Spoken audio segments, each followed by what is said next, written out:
Akan mencoba menjawab analisa transaksi. Soal yang pertama, Tuan Dani menyetorkan uang sejumlah 50 juta sebagai modal awal. Untuk kalimat menyetorkan uang, ini artinya Tuan Dani memasukkan uang ke dalam perusahaan. Dalam akuntansi, akun tempat menyimpan uang dalam perusahaan disebut dengan akun kas. Karena Tuan Dani menyetorkan uang, ini artinya uang dimasukkan ke dalam kas. Ini artinya kasnya bertambah. Untuk kas bertambah, karena termasuk dalam akun harta, sesuai mekanisme debit kredit, maka dicatat di debit. Kemudian, uang ini dimasukkan sebagai modal awal. Jadi otomatis akun modal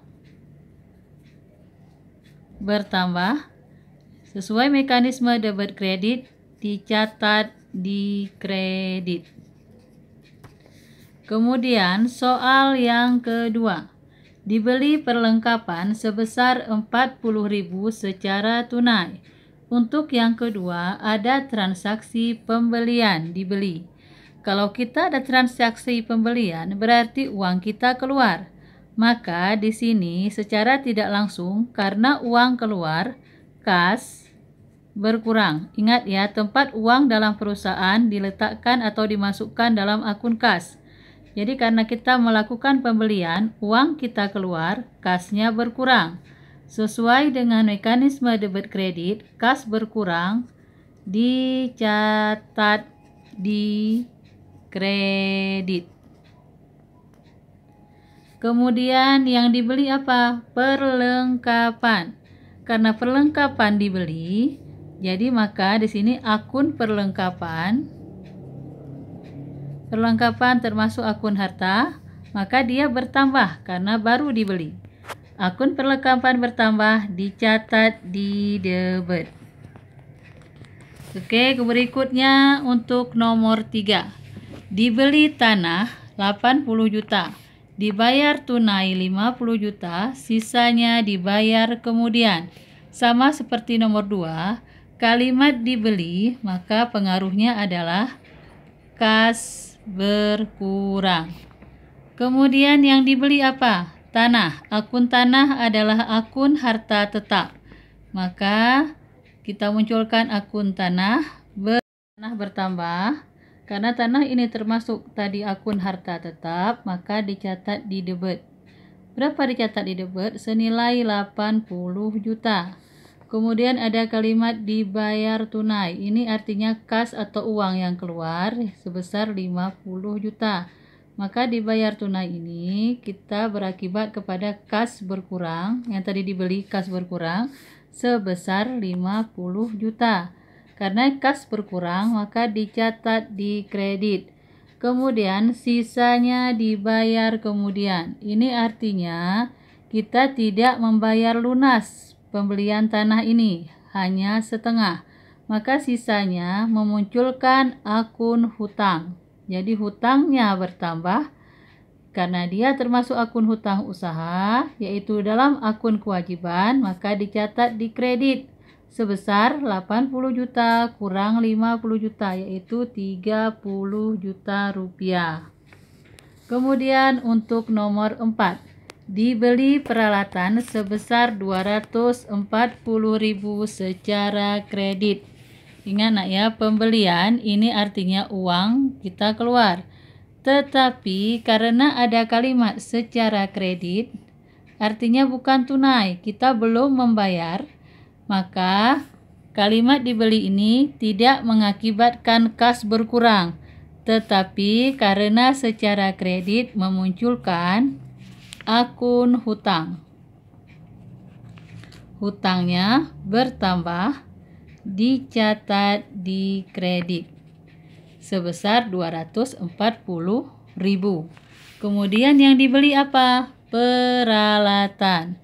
Akun peralatannya bertambah dicatat di debit sebesar 240.000.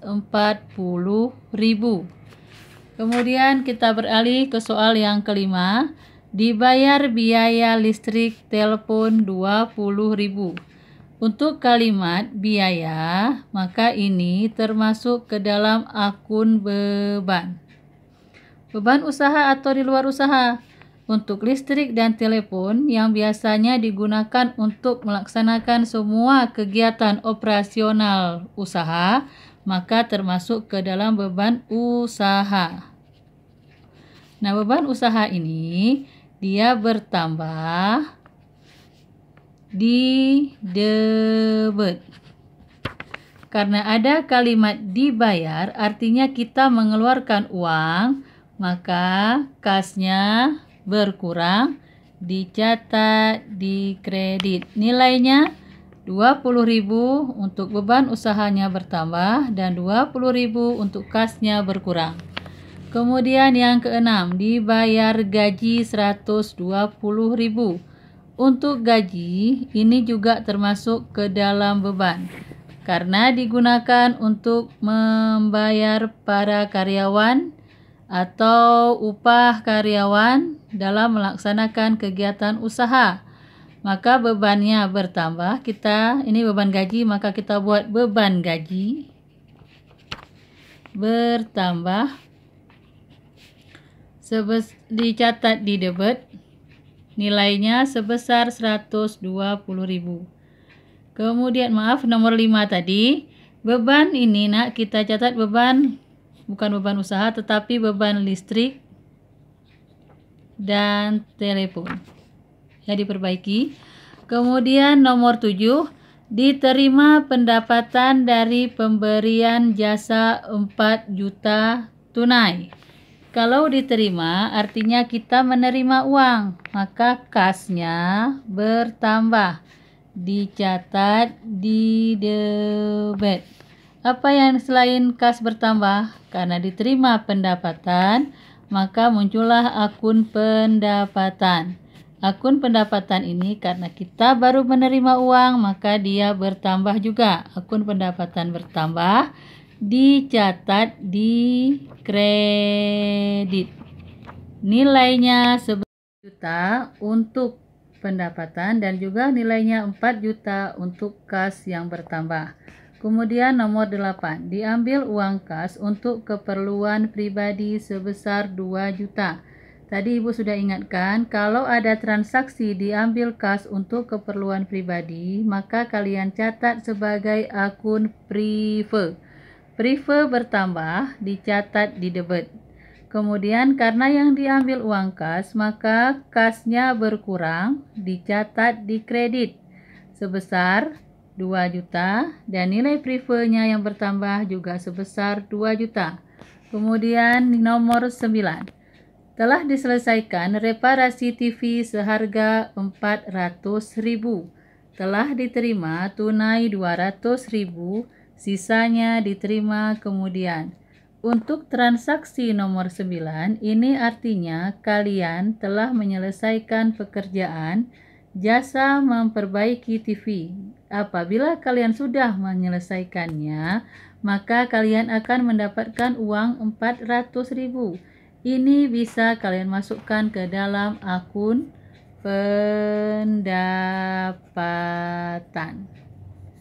Kemudian pendapatannya karena kita menerima uang yaitu sebesar 400.000 bertambah sebesar dicatat di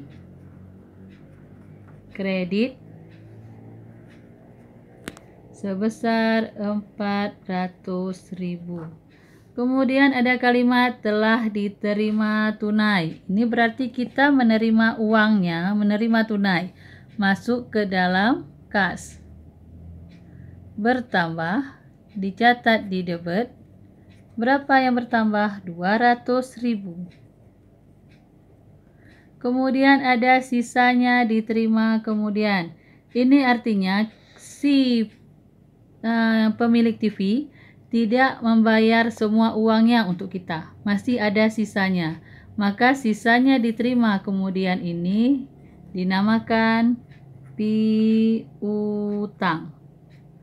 Piutang termasuk ke dalam akun harta lancar, maka dia bertambah, dicatat di debit. Berapa nilainya? Nilainya 400.000 kurang 200.000, yaitu sebesar 200.000. Kemudian yang terakhir, dibayar biaya macam-macam 100.000.